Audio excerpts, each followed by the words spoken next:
Okay, good morning, everybody. Welcome to City Hall on this beautiful fall Monday morning. I want to thank Secretary Jacobson from Children, Youth, and Families for being with us. We're expecting shortly Secretary Busey. That's correct, right? Superintendent Boyd, Brittany Goudelet, who chairs the Youth Advisory Board, and Tony Rivetta, who's with us, and also Chris Sanchez, who heads up our Community Services Department, is with us. This, for me, is another step in an effort to bring our community together, to create positive pathways up to very exciting careers and life opportunities. For all that is incredible in Santa Fe, our beautiful cultural and arts institutions, our legacy over 400 years, the fact that we continue to be a place that attracts wonderful talent from around the world, our kids need more connection to all the good things that are going on in Santa Fe so that they could experience a wonderful life, but also have success in school and outside of school. And being able to find ways to connect all the good with Santa Fe with the development of our youth is very important. I am very proud of the work that Superintendent Boyd has done to re-energize the school district and focusing on assuring that not only are kids in a place that is safe, but they're learning and getting the best education that they can. What we do know is that more than 80% of a child's waking moment is spent outside of the classroom. So there becomes a critical need for communities to take on the role of not also assuring that safety, but assuring that that education continues in the after-school hours, in the evenings, and certainly during the summers. The reality in Santa Fe, as it is in many communities across the state, is that many children, many teens, find themselves at a disadvantage. And it could come in many forms. It could come in form of support at home. It could come in the area of mental illness that goes undetected, and it certainly could come in just general life's challenges. And so as a community, we need to figure out a way to be supportive and support families and assure that they're able to get to the support outside of the school environment so that they can be successful. That's why it's so exciting and important that we connect and have relationships with the state, with the schools, with the community, so that we can all work collectively to create the best environment for our teens. We're going to be releasing a survey now, and then I'm going to ask the superintendent, the secretary, and leaders in our youth community to be able to address some of their own points of view on how we work together to assure that we have that best environment for our kids. My number one goal as mayor of Santa Fe is to make sure that every young person in Santa Fe has the ability to achieve their full potential, and they should. As you have heard many people say, you shouldn't have to think about what census tract you're born in to know whether you're going to have a good life or not. No matter where you're born in our community, this should be a community that allows you to excel and achieve that potential. Being able to reach out to our teens and to ask them where we can help them achieve that goal is a critical component. I think we spend a lot of time as not only electeds but appointed officials really determining what we think is best for young people, and often they are left out of that equation.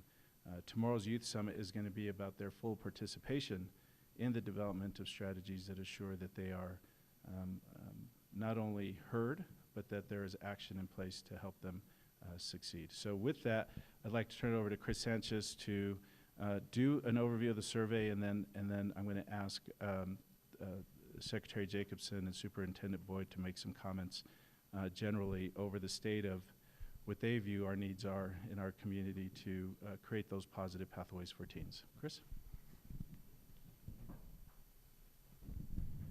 Thank you, Mayor. So as part of the framework, in April of 2015 of this year, we designed a teen survey with the help of 20 kids who came across from different parts of the city. And the survey consisted of questions of what do we want, and what do we need to be a better community. And some of the discussion points that we had were job opportunities. Youth need to feel trusted, comfortable by accepted adults. Real world readiness, helping get a job. And one of the leading topics of discussion has been bullying here in the city of Santa Fe. So as part of the framework, we developed a survey with kids. We've then partnered with Eagle Rock, who is out of Colorado, who's a national leader in youth advocacy, to come in and train our kids on facilitation, in which we're preparing for tomorrow's Youth Summit. We will have 15 facilitators that will be a part of the facilitation, along with 15 hand-selected stakeholders throughout the community to come in and really listen to the youth's voices and concerns throughout the city of Santa Fe. Thank you very much. So, real quick, Chris, I know you went over at a very high level the survey, but I do want us to go into a little bit more quick in-depth if we can, because I think that there are some telling issues on the survey that I want to make sure that we go through, right? So one of the things that and we're going to provide the details of the survey out to the press, but one of the things that certainly stood out for me is when you look at just the top 5 areas of what they said when we asked the question, what do you need? 89% responded with job opportunities. The second was the youth need to feel trusted, comfortable, and accepted by adults. Their message to us that they don't necessarily feel that they're in the best and safe environment or feel that they have a community that is engaging them. The third, which is very telling, is life skills. Right? This need to make sure that they're fully prepared to be successful in their community is certainly an area. Help getting a job is something that our youth continuously tells us, and then in the top 5, it was better access to proper nutrition. And we know, as the superintendent could address, that there is a large number of our kids that particularly live along the airport road that qualify for free and reduced lunches. And so that clearly tells us that there isn't neither the income nor necessarily the full nutritional value that is extended to our kids when they go home. So if our kids are coming to the classroom hungry or not with the nutritional components in place, I think it's very hard for them to learn. Then we asked them, what do you want? And they said they want more arts, certainly more activities. They want to be around water more, things like a trampoline gym, paintball, all the things that you would expect a young person to say they want to do for fun. They're saying we have the opportunity in the city through our recreation and our park centers to be able to deal with that. The survey talks about where they get resources. The Chavez Center continues to be a big area where they get it. And certainly when you ask them where they spend a lot of their time, movie theaters, the malls, and the Chavez Center tend to rise to the top. We asked them how they felt about transportation. Is it an issue in you participating in events in the city? 71% of them said no, with a third of them saying yes, that it is an issue. And then, of course, the issues around getting a job, which is critical. If the majority of them told us that they want a job, what are some of the issues that they need? And they said, one, we need opportunity. They said that we need help. They said that we need mentors. And you'll be able to see in our survey that those are some of the most critical areas that they are asking for some support in.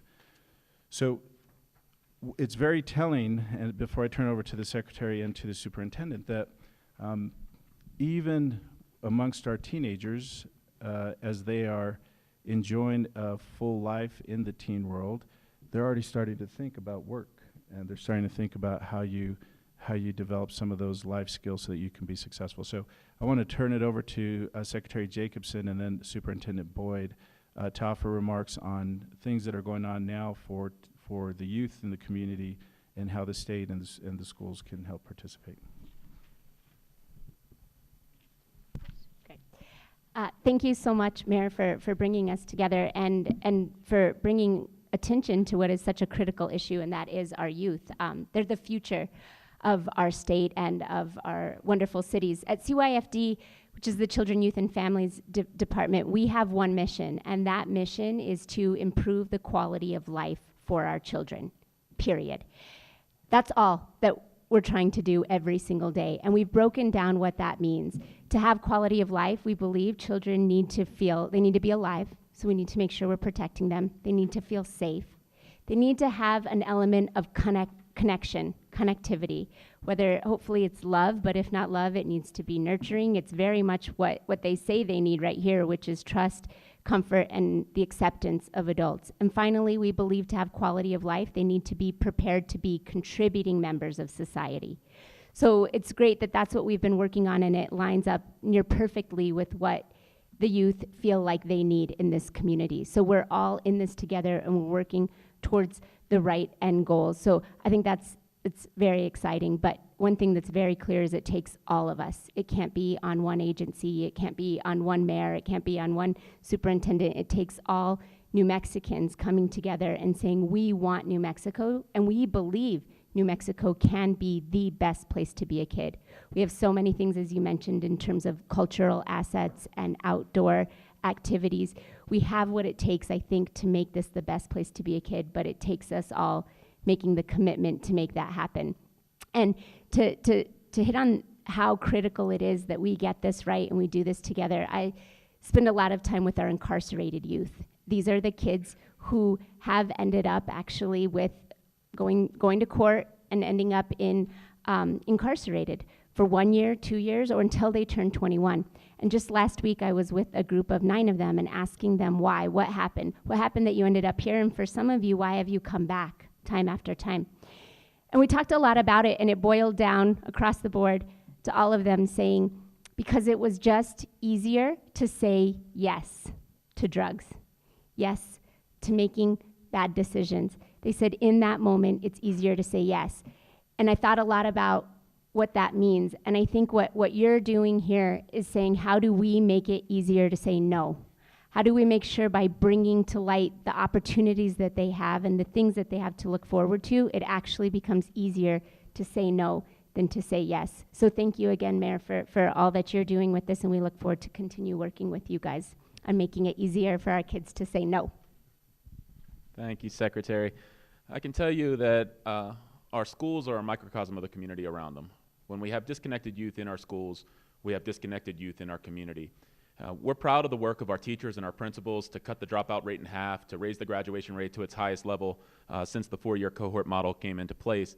But in order to truly create world-class schools, we've got to create a world-class community for our young people. Too often, our young people that have the opportunity are leaving Santa Fe, and the young people that stay in Santa Fe don't have an opportunity to achieve the type of life and the type of lifestyle that they want. So the first step is certainly bringing our kids together, and thank you, Mayor, for doing that. We have to listen to our kids if we want to understand the experiences of our kids. The next step, and I'm confident with this mayor that we'll get there, is taking action. And I'm interested to see what comes out of tomorrow's summit, and I'm more interested to see what actions take place to make this a more welcoming community for young people, to make it, to create the type of place that young people want to be, where young people can thrive, for every young person, not just those that have the benefit of affluence at home. Making sure that our kids are successful in the community goes a long way in making sure that our kids are successful in school. So thank you, Mayor, for bringing us together, and I'm looking forward to hearing from the 2 young people here at the end of the table. Now to turn it over to the stars of the hour. Brittany leads the youth advisory group here at the city. I want her to offer some comments as to why they felt that this was timely. And then Tony is a member of the SWAT program here in Santa Fe, and he'll talk to us a little bit about that program and obviously what he's seen some of the needs of the youth are. Brittany? Thank you, Mayor. So I thought it was necessary to do a teen survey because we needed to get the youth out, and we wanted to know what the youth needed and wanted in our community. And like it says in our survey, like where they go and visit and all this stuff. So how we brought this upon us is me and my vice chair, Brianna Trujillo, we went to the Youth Works and we got a group of kids involved, and we talked about like what we wanted and what we needed, and we got into different groups and we talked all about that, and then we got into a big group, and like we finally came and we answered all these questions and just did different stuff about it, and that's how our teen survey became. And then how we got it out is we had Chris Sanchez had this girl Hannah make the survey on SurveyMonkey, I believe, and then we had teens around our whole community at Santa Fe High, at Capitol High, at St. Mike's, everywhere around the community take it, and then we got all of the data, and then we brought it to Mayor, and we talked about it, and then now we're at the stage of where we're having the youth summit and talking about all the problems of bullying and just different stuff about that. That's it, I guess. Okay, very good. And Tony, tell us a little bit about SWAT and some of the issues that you see out there facing our teens. All right, so like the mayor said, my name is Anthony. SWAT is a program that stands for Student Wellness Action Team. So what we do is we address issues with suicide, drug abuse, bullying, all the real issues that are facing real teens today. And so we're really excited for the youth summit tomorrow. We're just absolutely super excited because we feel that this is going to be a great force for positive change in the community. And a big thing that we're trying to express to teenagers today is that our voice counts. And that is this. I feel that this is a very good way to make that stand out to kids because we have 300 confirmed kids coming, and that's 15 facilitators. And this is going to be great. Hopefully we're going to see some real positive change, and it's all because of you guys. So just a little bit, thank you guys for allowing to give us this opportunity to make change. I think it helped that we did it on a school day so they can That too. get the book over from the superintendent. I think there's some very important data to remind us why the superintendents and the secretaries' points of action are critical. Over the last month, we recently saw a study released. It stated there were 60,000 kids under the age of 18 that were incarcerated.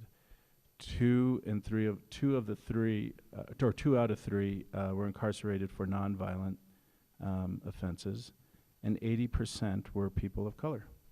And the truth is that once someone gets into the juvenile justice system, it's very, very hard to try and break them out where they can have those pathways. And so being able to work as hard as we can as a community to provide opportunity and assure that whether it's safety net or opportunities in place, that kids can actually find better pathways than having to confront that question, do I steal, do I take drugs, do I skip school, that those are all areas of support that we've already built in so that the recognition of staying in school is one that they get. So I think that that's certainly an important component. The other is, what I love about SWAT is it is startling to me when you see data that suggests or states that the second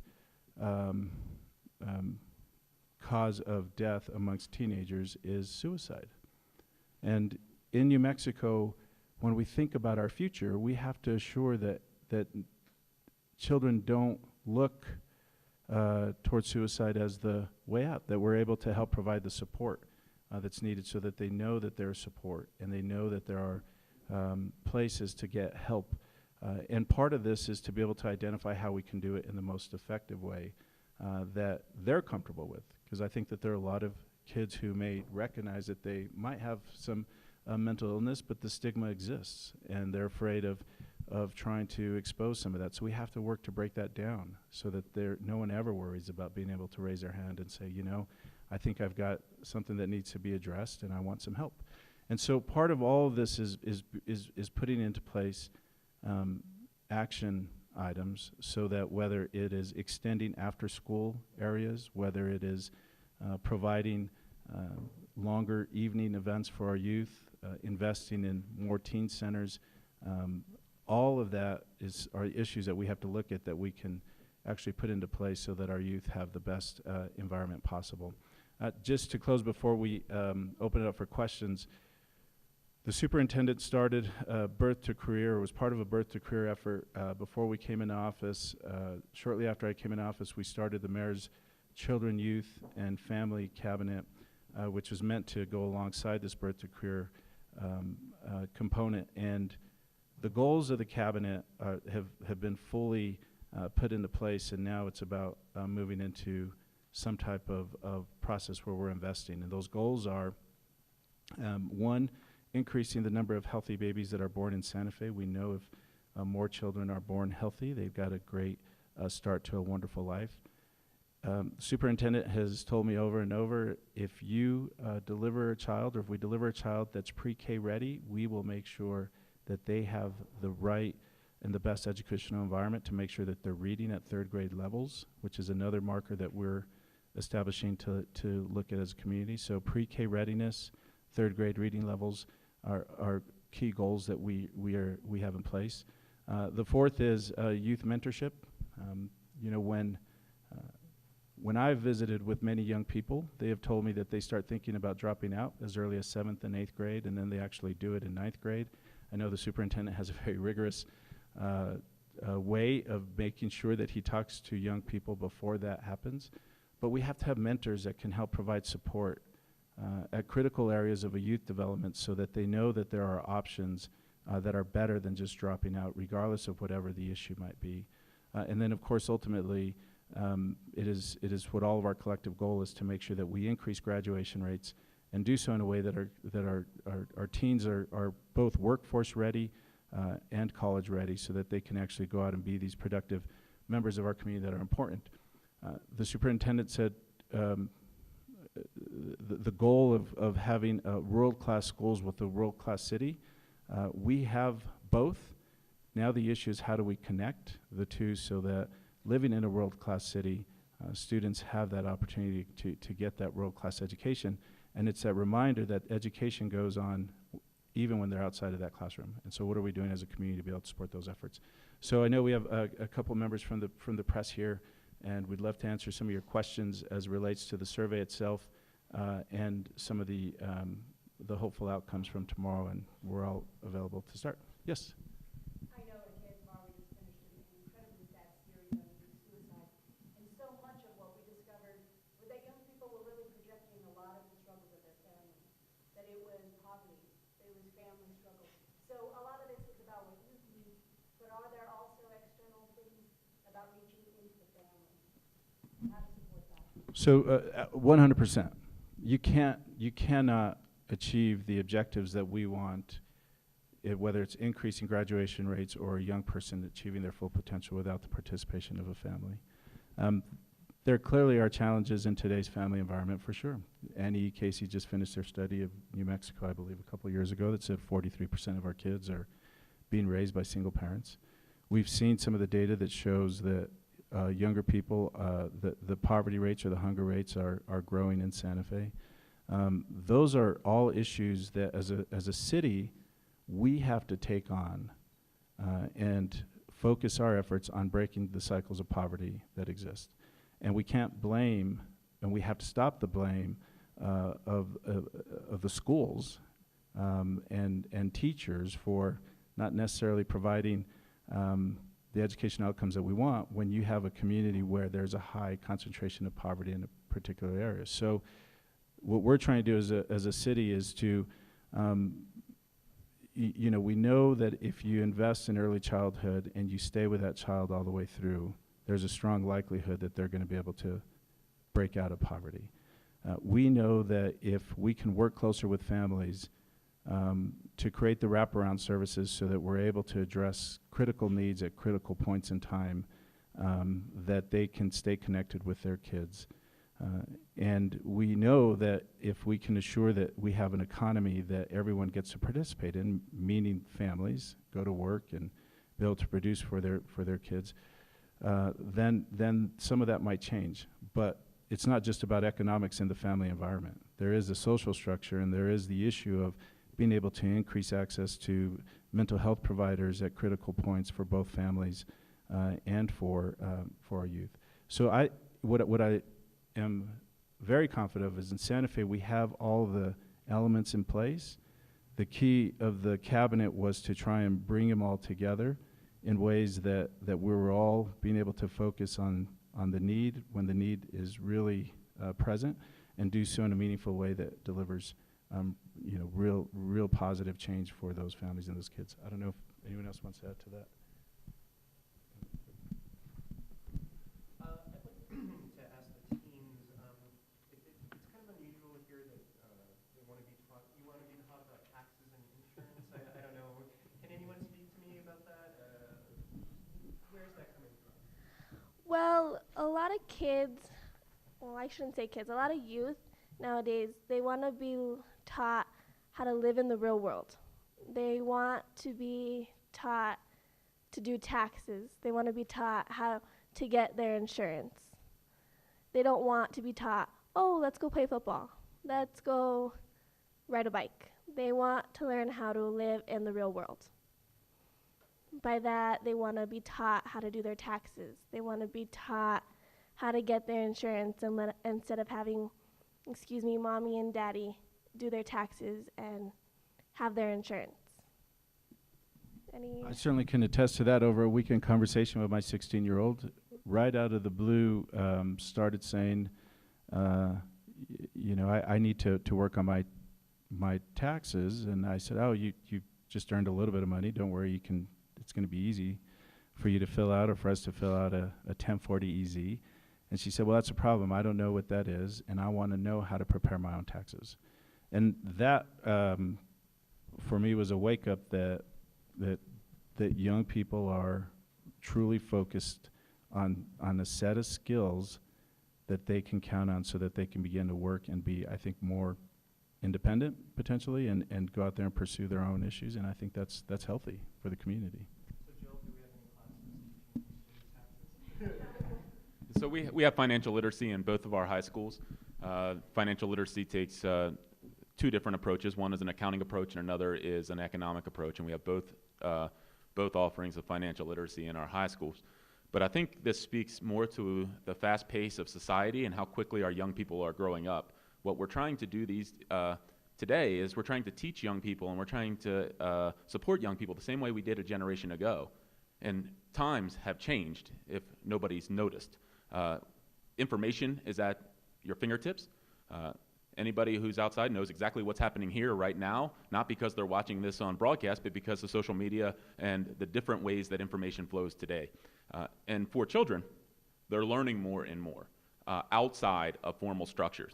So questions come about outside of formal structures, and what our children are expecting here is that us as adults, and that within the formal structures, when they have a question, we're able to answer it. So this, I think, doesn't surprise me as much as it would on the surface, because society is evolving, and we've got a little bit of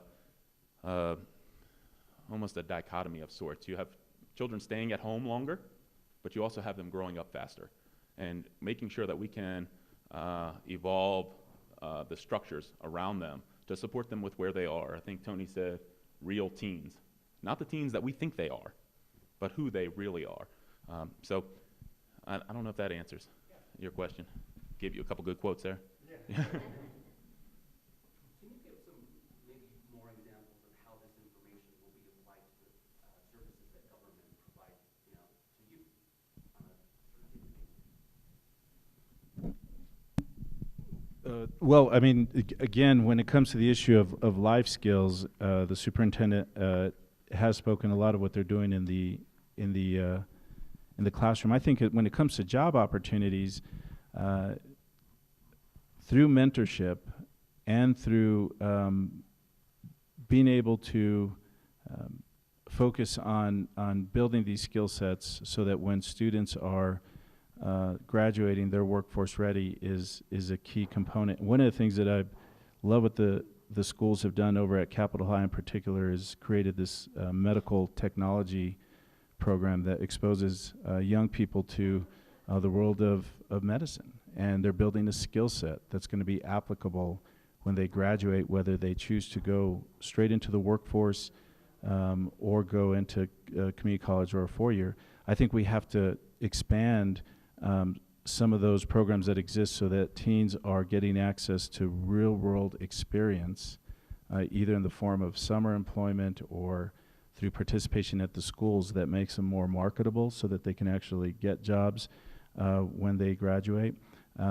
and I think that is one key component. The area of needing to feel safe or trusted, I think that when I've sat down with many young people, they get very frustrated sometimes at our police department, who will go into a park where there's a bunch of teens that are gathered and try and figure out what's going on. And there's this feeling amongst teen people that the assumption is something bad is going on.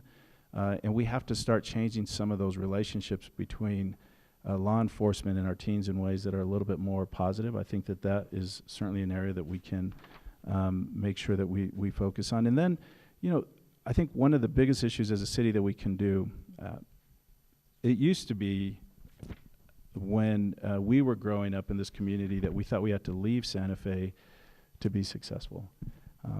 We have to change that mindset amongst our youth so that they know that that it's a choice to be in Santa Fe, and if they choose Santa Fe, they're going to have a great life, and they're going to be exposed to great opportunities, and they don't have to leave Santa Fe to find success. Hopefully they go out and get a great college degree wherever they want, whether in the state or outside, but we want them to know when they have that choice that they could come back into Santa Fe. So we have to start early in the development of our youth, that this is a city where there's great opportunity, and you can thrive and achieve, again, all the potential that you possibly can achieve. And some of that is just changing the mindset as a city, that success is also when you choose to stay in our city and to work and to have a great life.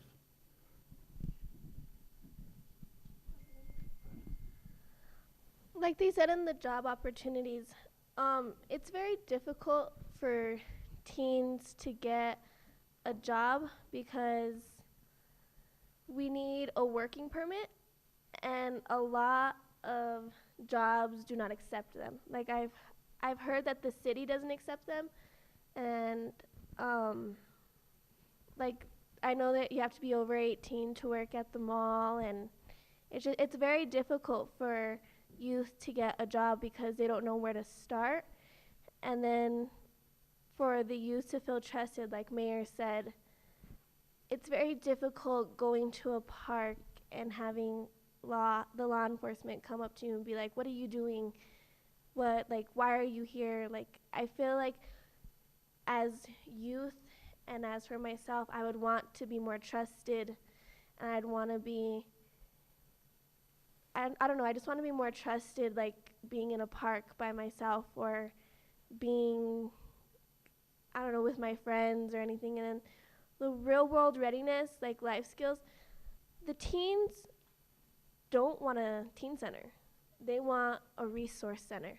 They want to go to a place where they can say, I need help by getting on my feet to where I want to become a doctor or a lawyer, or even to work in the city, or I want to become mayor one day. Just little things like that. They want to go to a resource center and be like, how can you help me by getting to where I want to be? Like, what classes do I have to take? And a lot of things is we don't have money, we don't have time to like find the funding for stuff to get that stuff. Can I add on that second component? This is something that certainly in my conversations with teens came out very public, very much to the top, and that was that this need to feel comfortable is a big deal. If you're struggling with some type of mental illness, or you've got a problem at home, whether it's domestic violence or something that's going on that's causing some disruption, I think that we have to find a safe way for teens to be able to ask for help, that the life doesn't even get further disrupted. And I think that's one thing that they will continuously say is, when you ask them, why don't you go to the school counselors and talk to them, there's reporting requirements often whenever they go and they say they visit with the CYFD official, or they go and visit with the superintendent, that there are obligations that depending on what the issue is, to bring in more people. And so we have to try and help younger people recognize that that's okay, or there are ways to help address some of their needs in important ways. So that issue of being comfortable is a critical point as well. And then the only other point that I was going to say is that and I know Secretary Boosie, I wanted to make sure I said her name right.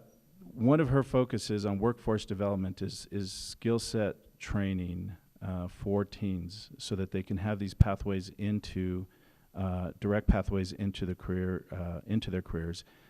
She is working with us by providing some not only strategic advice, but also allowing us to participate in the workforce solutions process that actually dedicates funds. And certainly, I think, in particularly how the city will address this issue of job opportunities, to work with the state in the workforce development to assure that the funds that are moved into this area are in skill sets that map to what teens' desires are, and actually allows for them to get ready to be part of the economy. Dr. Boyd, I don't know if you've seen the results of the survey, but did anything jump out at you, whether it's, help with bullying or needing to feel comfortable? They want more nutritious food. That stood out a little bit as being something unexpected from teenagers. But let me read you this quote here that Chris highlighted on the report, on the summary here. It says, "I really do not appreciate how, as a teenager, I tend to be treated as inferior to adults, whether it be a working environment or making a doctor's appointment or going to a restaurant. I would really like to change the way adults view teenagers, often in a negative light. I think it tends to encourage more acting out among kids." And I think that stands out for two reasons. One, what we expect shall be. Kids will rise or sink to our expectations. If we have high expectations for our young people, they will rise to those expectations every time. The same goes if we have low expectations. The second is that for many children in our community, where in our school system 10% of the families we serve are homeless, 75% of the children that we serve are on free or reduced lunch, children of a previous generation are now the young adults in the household of this generation. They're coming home and expected to provide for their family. In some cases, they have children of their own, yet they're going to a structure in the community where they're treated as though they are 10 or 11 years old. Home treated as though they're 19 or 20, and in the community treated as though they're 10 or 12. That doesn't quite work for a young person. Trying to make sense of that doesn't work. Providing for a family and then being treated as though they can't go to a park doesn't make a whole lot of sense. So this is not to say that we need to treat all of our young people as adults, but there's a comfortable balance there that has to be found, where our young people can feel respected and also have the opportunity to enjoy what is so great about being a young person, I think, and having a little bit of a freedom to explore, to experiment within parameters that we know are responsible, and also allowing them to feel respected. I'd like to add to that. I cannot agree more. As a teenager, I am actually in these shoes, right? We are both part of this equation. That is absolutely true. And I think this also has something to do to tie in with us wanting to have real life skills, like doing taxes and being adults. And I think the simplest way to put it is we want to be independent, right? And we're kind of seen as we're still seen as teenagers, which we absolutely are. But we want to be seen as more than that. Like we don't want to just be seen as teenagers, because then we get used to that, and that's what we are for the rest of our lives. We don't grow after that. And you're absolutely right. We try to meet your expectations, right? And I feel like that's really, what was I talking about? But I feel like you absolutely have a point. Any questions? Mayor, can I add to that? Please. Okay. I understand, Dr. Boyd, where you're coming from, but as to get to the youth and for them to understand what you're getting at is how they want to feel is they don't want you to look at them as they're a teenager. They want you to look at them as they are a human being. They are an equal as you, because people nowadays, it's hard for teens to be accepted by adults because, I'll give an example. It's like Mayor coming to me and saying, "Brittany, I need this done and I need it now." And I'll be like, "Yes, Mayor, I understand." And then I go and I'm trying my hardest, and he comes and he goes, "I said I needed it now." And I'm like, "Well, Mayor, I'm trying to get it done as fast as I can." It's just like we're trying our hardest to meet your expectations, but at the same time, you have to understand that we need time to get to where we are. Like, we look at you as like, one day I'm gonna be mayor. One day, like, I want to be just like you. Like, we look at you like we want to be you. So I guess what I'm trying to say is we want to be equal, and we want to have, like, we don't want to be looked at as teenagers. We want to be looked at as young adults. Did everybody meet the next mayor of Yeah. Santa Fe? I was going to say, she didn't describe a real event. I have expectations for sure of our advisory group, and they have certainly met them.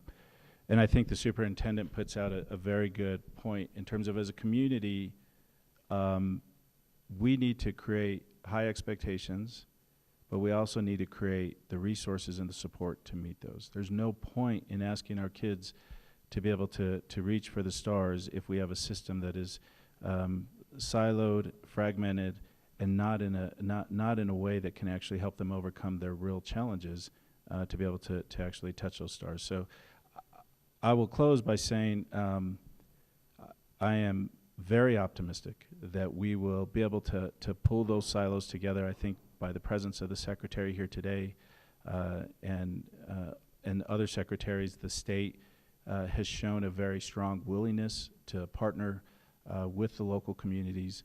The superintendent, who has brought in such energy in terms of creating those expectations at every school, certainly is going to be a valued partner in this.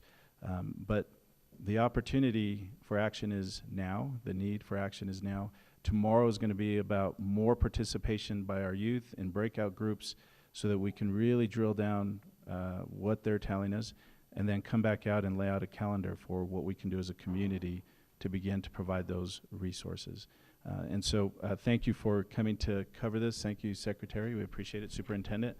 Brittany and Tony, well done. Your first press conference. Hopefully there's a whole bunch more that exists for you. And thank you all. And we're available to answer any questions afterwards as well, independently, if you'd like to ask. Thank you.